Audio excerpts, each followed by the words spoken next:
All right, we are in chapter 15, 7 levels of intimacy. My name's Nathan, this is Scott, and we are designing a great relationship today. Yes, we are. So we're jumping in because last chapter was the 10 reasons, of course, that relationships fail. And this time we are going into, it is kind of the inverse, but he does go ahead and says, he quotes Napoleon, which I didn't realize this was Napoleon's quote, but those who fail to plan can plan to fail. Let's face it, most people go into relationships and it's they may not say it, but it's winging it, right? Yeah, they just kind of go into it and just see how it goes. Yeah, that's right. So according to Matthew I Kelly, like you, you like me. That's right. Yeah. And we'll get through this together, or not, right? So let's say, okay, so he starts chapter 15 off talking about the ultimate partner. Now he's not saying the perfect partner, Right. but he does go ahead and acknowledge, like, especially if you're single or if you're just dating, how do you think about what your partner would be? So he does have some questions that he lists. I think there's 6 or 7 questions, but what are the physical traits, level of health of your ideal partner? What are the emotional qualities, intellectual characteristics? So you can already see he's gone through the 4 things. What are the spiritual beliefs? What would be the professional life? And what are their hobbies, interests, kind of the common interests, that kind of thing. So he goes through the 4 categories and then lists a few others. But he does say it's important to write them down specifically because you will know when you're dating someone which are the non-negotiable and which one are the negotiable items, because you don't ever find the perfect, that fits every single characteristic. But some of them you would be able to say, look, I can't compromise on these ones, maybe spiritual beliefs or professional, if they are really career driven rather than family driven, some people are like that too. But writing them down helps you have a measuring stick to say, can I hold myself accountable to this? Yeah. This is a lot of what I help couples with in premarital counseling. Yeah. Is this, we do an online assessment. We happen to use a great one, I think, called Prepare and Enrich. And it really helps couples take a look at these topics. Yeah. Are there any non-negotiables in my life that you, my potential spouse, just don't fit, or we just disagree? Is there a major clash? And I try and help couples determine, usually in the first meeting, on the big issues. Jump right in. Which, from my opinion, faith is one of those. Yeah. Are these two in conflict, or are you on the same page? Yeah. So, if you're not single, and you're trying to think about redesigning a relationship, he does go ahead and starts with the current reality. I promise we're getting into the 10 things as well, but he has a few questions here, which is just kind of to kickstart a conversation about going into the planning steps. And this would be, okay, so why don't you acknowledge what your significant other's 10 best qualities are already? Have you decided to be the best version of yourself? And if so, what 10 ways does that look like? Like if you were to write it out for yourself, and if you were to write it out for the other person, how would you define the best version of themselves? What effect would these changes have on your relationship if you both pursued them? Do you think your significant other is aware of the advantage of taking these traits on? That's right. So it's just kind of setting the stage to say, of course, number 1, which is. So I'm going to read the negative from chapter 14 and then the positive that he presents in 15. You don't have a common purpose, and then the opposite would be establish a common goal. Yeah. And he does say hazy goals means hazy results. So if you don't have a foundation, then it's always going to be a vague way of determining if you feel like you have, or if you can say you have a good relationship, or if it's just determined by that day. Like, that's right. okay. And with that in mind, that leads into number 2. Don't define. The negative would be you don't define what makes a relationship great. The positive would be you clearly define what makes for a great relationship. Yeah. So there's some general ones, but there's specific ones we have too. And he calls them essential components.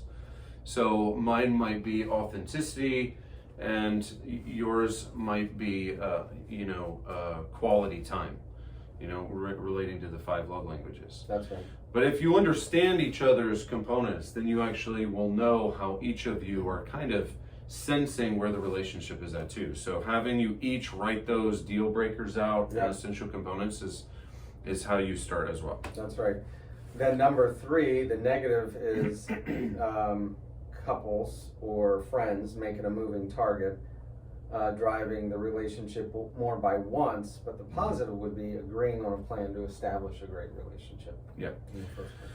So he says you have to make it measurable. You want to make a plan. He does say you got to stay away from things like we will never argue. Like it's not going to happen. And in fact, it's very realistic to have an argument, especially because you're wrestling through something together and it's needed. But it also can't be too vague in the sense, well, we're going to try and be more loving towards each other. That doesn't actually say how you're going to do it or how each of you are feeling loved either. Yeah, that's right. And so he does say try and make an action plan. Don't make it so extensive and set in stone that there's not room for movement and flexibility too. But there is some things that can be communicated. Like, I am not a morning person. You have to give me 30 minutes before you can probably expect some kind of emotional response that is not like maybe grunt, and some people will say that for the evening, like, look, I'm done by 9 o'clock, and not just timing, but other things that will affect just sense of connection throughout the day, throughout the week, depending on which season it is too. Yeah, that's right. Yeah. Okay, so the negative of number 4 was they make it seem, meaning becoming the best version of each other, they make it seem impossible. Yeah.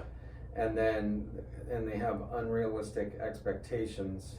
So we need to check to be the positive. We need to check to be sure that the plan is realistic. Yeah.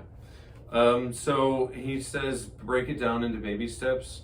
This is where you have to keep it simple. Like one of my wife's love languages is to bring coffee to her in the morning. Like it's literally like she said, if you bring me coffee, you're telling me that you love me, and those kind of things matter a great deal. I don't know if you've ever heard the acronym KISS. Have you ever heard that? Yes. Maybe you have, you haven't, but I remember it. And KISS stands for Keep It Simple, Stupid. Yes. And so instead of making it, we're going to do a better job loving each other. Right. Well, bring coffee to my wife in the morning. Right. At night, please turn that light off by this time of night. So I feel like, depending on your love language too. So anyway.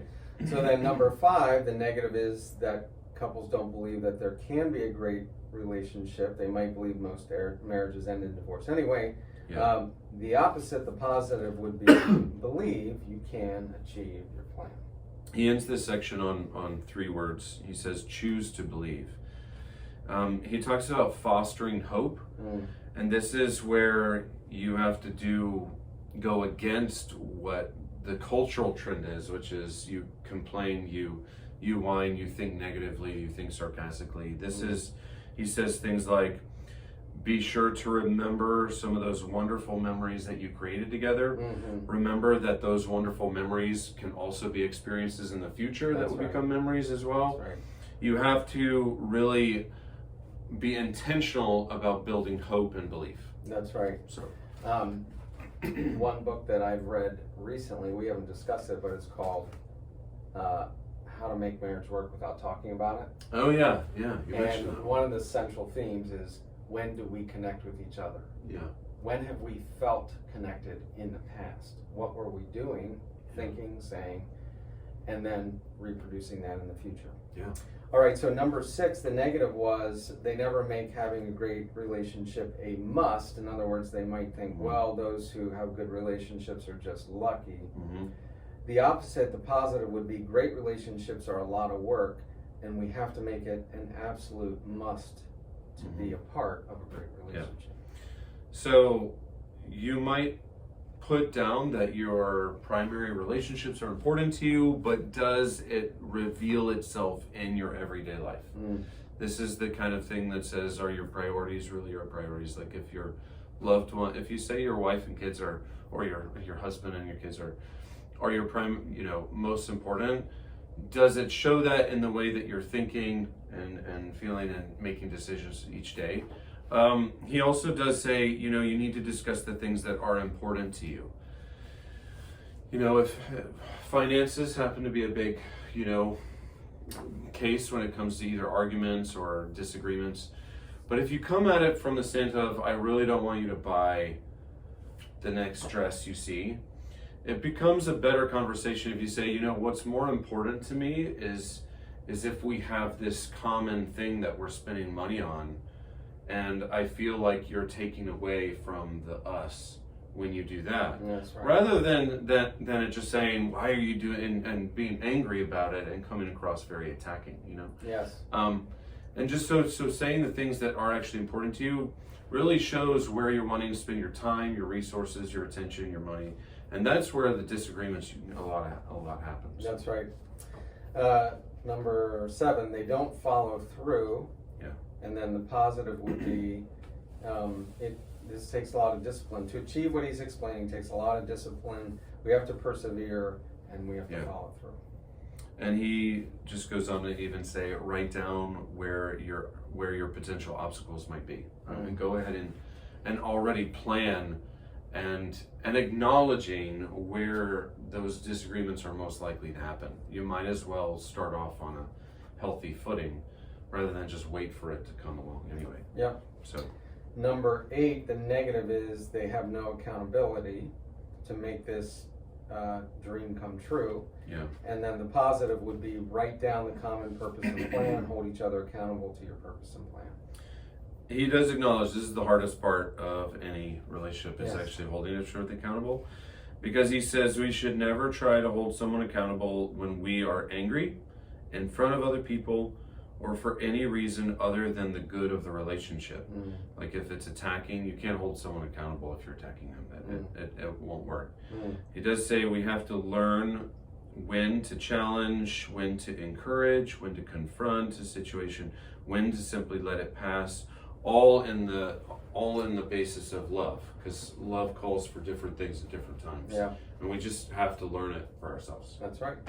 Number 9 is they give up in the face of major challenges. The positive would be couples need to face challenges bravely, and of course they don't give up in the face of major challenges. All these are easier said than done, right? Easier said than done, because it changes. It's a mental shift. Yes. Because his quote here is basically we need to start taking on the mental state and attitude that we are going to learn from the next hard challenge to become the best version of ourselves and to help the other person become the best version of themselves in that when that challenge is happening. So that's right. Now the next one you and I are both big believers in. Yeah. The negative is couples never get quality coaching. On the other hand, the positive is get quality coaching or counseling. Get quality coaching. I mean, he doesn't list only like face-to-face, like he'll say books, retreats, workshops, seminars, but let's face it, if relationship is the most important thing, we would train ourselves in it. That's right. I mean, if nobody questions when you want to get better at the instrument that you play, at the sport you're playing, at basically anything that you're wanting to grow in skill of, except for relationships, right? Those are by far, people agree it's the most important thing in life. Yeah. And yet, how much training do we actually get in it? Right. Right. So that's kind of his last point for the book. I will say the chapter ends on this quote. Planning is dreaming and goal setting that allows us to direct our energy toward the passionate fulfillment of a goal worthy of our lives and our relationship. I did make that a big highlight because it just sums up his goal for the chapter. Because if it truly means something to us, then we'll look at these steps and think, man, if I do all of these steps, I'm gonna have a relationship that isn't just winging it, isn't just I don't know what to do next, but is in fact you can sit and say I have helped create a great relationship. Yeah. You know, and that's lifelong too. So. Whatever we give attention to will grow. Yeah. Negative or positive. Yeah. So great relationships are possible. Yes. Well, as we said, celebrate recovery. Thank you for letting us share. In fact, I'd love to have you on any Monday night. You can always join us here at Grace Community Church at 7 p.m. Anyone is welcome on any given Monday night. Join us again. Next one is going to be an important one, right? Yes, it is. Finishing out the book, but another announcement too. And we'll see you then. See you then. Bye-bye.